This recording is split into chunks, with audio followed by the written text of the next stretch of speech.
welcome to this channel. Today we are going to continue with the chapter Understanding Quadrilateral in class 8 Mathematics. Now friends, previously in this chapter we have learned what is the introduction part. We have seen various curves related information.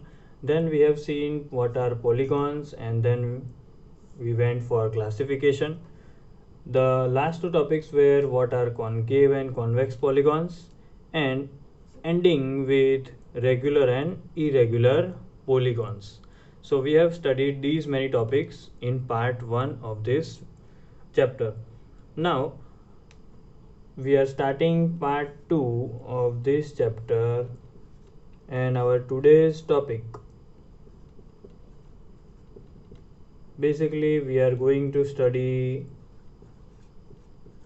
angle sum property,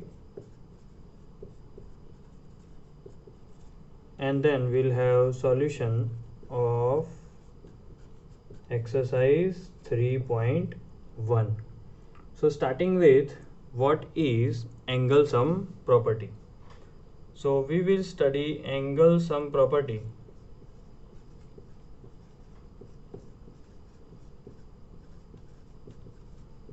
We will start with the most basic polygon, and that we have already seen what is the most basic polygon, that is triangle. Now the property says that the sum of the measures of the three angles of a triangle is 180 degree. That simply means that if we have a triangle, as we know triangle has three internal angles, let us name it as 1, 2 and 3. That means according to this property, measure of angle 1 plus measure of angle 2 plus measure of angle 3 is equal to 180, right? If in case we name this triangle as ABC, then according to angle sum property, measure of angle A plus measure of angle B plus measure of angle C will always be equal to 180 degree. This property will be using when we are solving numericals. So friends, we have seen what is the angle sum property of a triangle. Now again, moving on to the next similar statement, we will see the angle sum property of a quadrilateral, right? So let us assume that we have a quadrilateral like this. Quadrilateral will always have 1, 2, 3 and 4 angles. So what is the angle sum property of a quadrilateral? The sum of measures of the four angles of a quadrilateral is always 360 degree. Now even though we haven't studied quadrilateral in detail, but how this 360 came, we have a logical explanation. You see, I have again drawn this quadrilateral. Now for triangle, the angle sum property was 180. Now if we can divide this quadrilateral into two parts, right? So each part, if you see, becomes a triangle. We have triangle 1 and again we have triangle 2, right? So if we add 180 of this triangle and 180 of this triangle, it will always be 360 degree.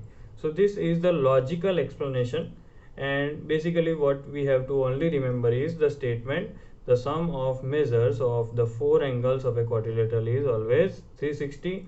Remember, if we want to form a formula like in a triangle, we will be writing it as, let us name this as P Q R S. So measure of angle P plus measure of angle Q plus measure of angle R plus measure of angle S is always 360. Now this will be helpful while we are solving numericals in which any three are given and we are finding the fourth one. What we'll do, we'll add 3 and then we'll subtract it with 360 so that we will get the fourth one. We will be solving numericals like this in the exercise as well. Now let us start exercise 3.1. In that, question number 1 is classify the given figures on the basis of here we have 1 2 3 4 5 6 7 and 8 figures, all different. We have to classify which of these figures are simple curves, which of them are simple closed curves, which of them are polygon, which of them are convex polygons, and which of them are concave polygons. So basically it is just the revision of what we have gone through in part 1 of this chapter. Now we have written all the types of curves, right? And then we'll only be writing the number, right? Suppose number 1 is simple curve, so I will be writing 1 in front of this one. If in case there is another simple curve in these figures, I will be writing the number next to it. Now let us quickly see how many simple curves are there in these many figures.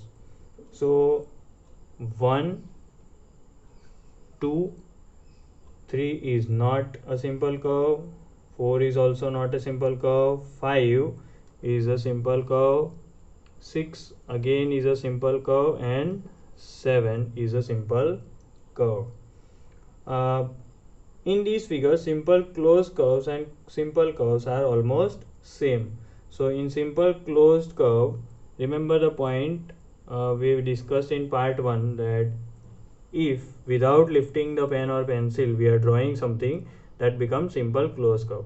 So here we have first, then we have second, this one is not, this one is not. Here we can draw fifth one, sixth one as well. See, what I am doing with my marker is I am tracing the line where I do not have to lift my marker, right? So these all become simple closed curves. So 1, 2, 5, 6, 7 are simple closed curve. Now very important, the main part, the main topic of part 1, what is polygon, right? Closed figure made up of only line segments. So you see, out of these all figures we only have two figures, this one and this one, which can be called as polygons, right? Other all are having curves, they are not having line segment, right? This one is having line segment but it is having a curve, this one is intermixed, right? So we have only two figures which can be called as polygons. So I am writing 1 and 2, right?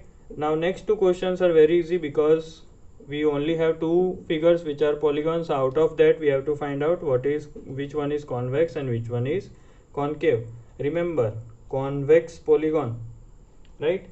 You have to recall what we have studied in the part 1. Convex polygons are those polygons in which all the diagonals are inside. So let me draw the diagonals. If you can see, diagonals here are inside. Over here one of the diagonal is in outside, right? So remember the property, polygon in which diagonals are inside is called convex. So figure number 2 is our convex polygon. Figure number 1, even though it is a polygon, one of the diagonal lies outside, right? So that is why it can be called as concave, right? So first figure is the answer of concave polygon, right? So this finishes the first question. Moving on to question number 2. In question 2, we have how many diagonals each of the following figures have. They have given the name of the figure, and then we have to write down how many diagonals are there. So starting with the first one, that is convex quadrilateral. Convex quadrilateral, in this question, without drawing the figure you won't understand the answer. That is why all of you have to draw the figure with pencil and scale, and then you will have to write the answer. You see, I have drawn a convex quadrilateral, and now count the number of diagonals. 1 and 2. So a regular convex quadrilateral has 2 diagonals, 1 and 2. Now moving on to the next question, we have to draw a hexagon now, and we'll have to count the number of diagonals. Now draw perfectly in your notebook. Here I am drawing a rough figure. Why I am telling this as a rough figure? Because I am drawing without scale, right? So let us quickly count the rough estimate. So starting with this first diagonal, second diagonal, third diagonal, fourth, fifth, right? Now let us start with these two endpoints, right? So 5 diagonals we have drawn, that was very easy. Now this one is the 6th diagonal, this one is the 7th diagonal. Done. Now start from this point. So 7, this one is the 8th diagonal, and this one is the 9th diagonal, right? So 1 2 3 4 5 6 7 8 and 9 diagonal. With practice you will easily find that there are 9 diagonals in a hexagon. Third one is a simple triangle. Now the answer is very easy. As you see, if we draw a triangle, we cannot draw any of the diagonal because we cannot find any non-adjacent points, right? They are already connected. So a triangle has no diagonal or 0 diagonal. Now next question, that is question number 3. That is a mixture of two questions. The first one is, what is the sum of measures of angles of convex quadrilateral, right? So according to angle sum property of quadrilateral that we have seen, if we add all the 4 angles, what will be the total? The total will always be 360 degree, right? And the next question they have asked is, will this property hold true if the quadrilateral is not convex? Now what is not convex? Not convex is concave, right? So they are asking, will this property hold if the quadrilateral is concave? So if we draw concave,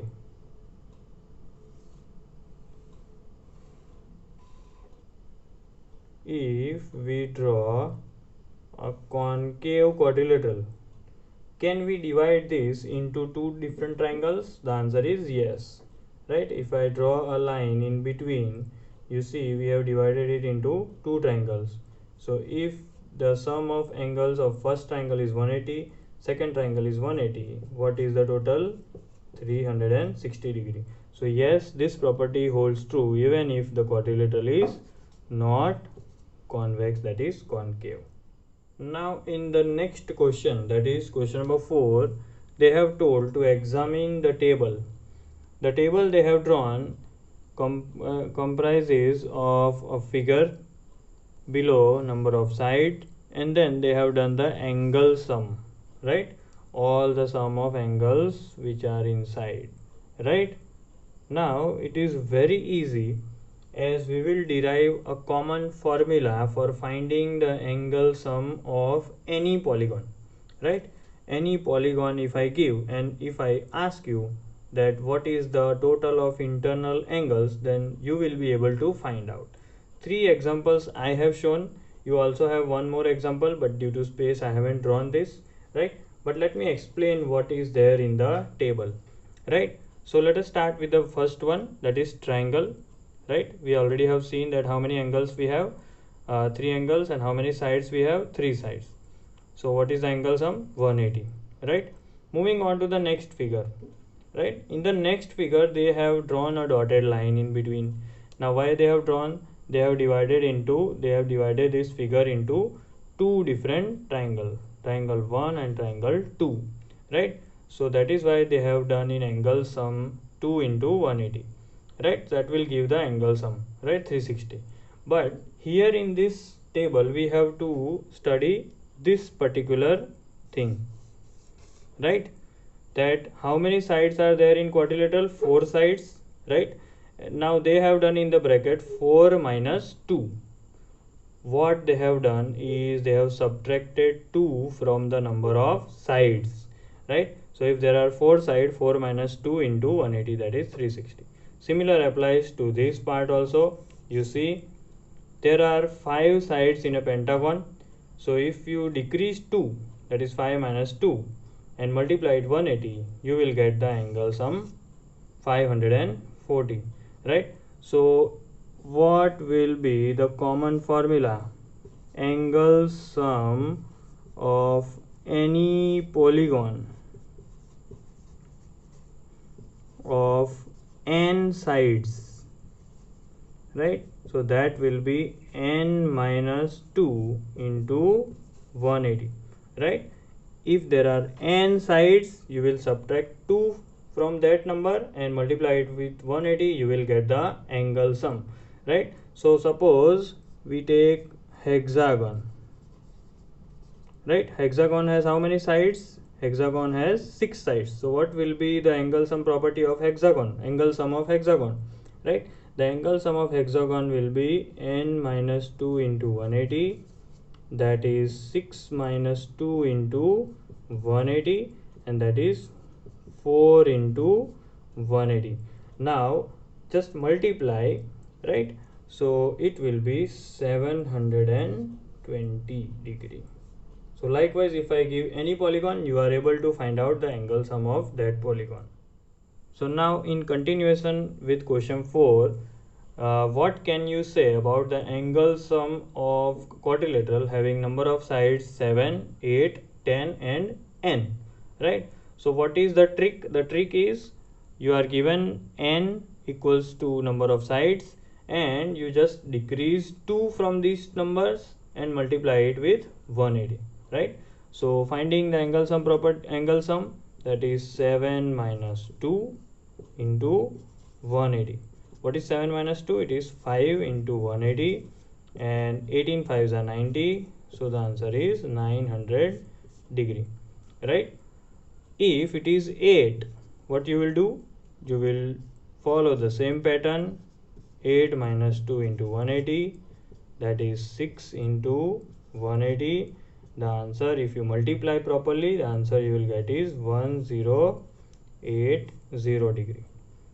If the side is 10, 10 minus 2 into 180, 10 minus 2 is 8 into 180. So a quadrilateral having 10 sides will have its angle sum property or angle sum 1440. This you will get by multiplication.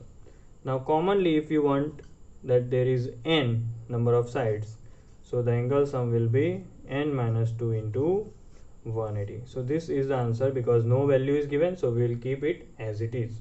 So this is the answer of question 4. Moving on to the last question of this video. We are stopping after this question. Question number 5. They have asked two different questions. What is a regular polygon? And state the names of regular polygons of 3 sides, 4 sides and 6 sides. Now this question again is totally based on what we have learned in part 1, right? What is a regular polygon? Polygon, I'm just giving a hint, answer you will have to write on your own. It will be like a definition. Polygon in which all sides are equal, right? Even you can also write that all angles are also equal, right? So you can include both of these facts in the definition. A polygon in which all sides and all angles are equal is called a regular polygon. Now this one is the easiest part. State the name of regular polygon of three sides, right? So that is known as triangle. Regular polygon of four side regular polygon is known as square. Six side polygon, as we know, is known as hexagon, right? So that is it for today, and in the next video, part 3, we will see question number 6, in which we'll have some figures out of which we have to find out the unknown angle. So that will be quite interesting. So for that, stay tuned to this channel. Thank you. Happy learning.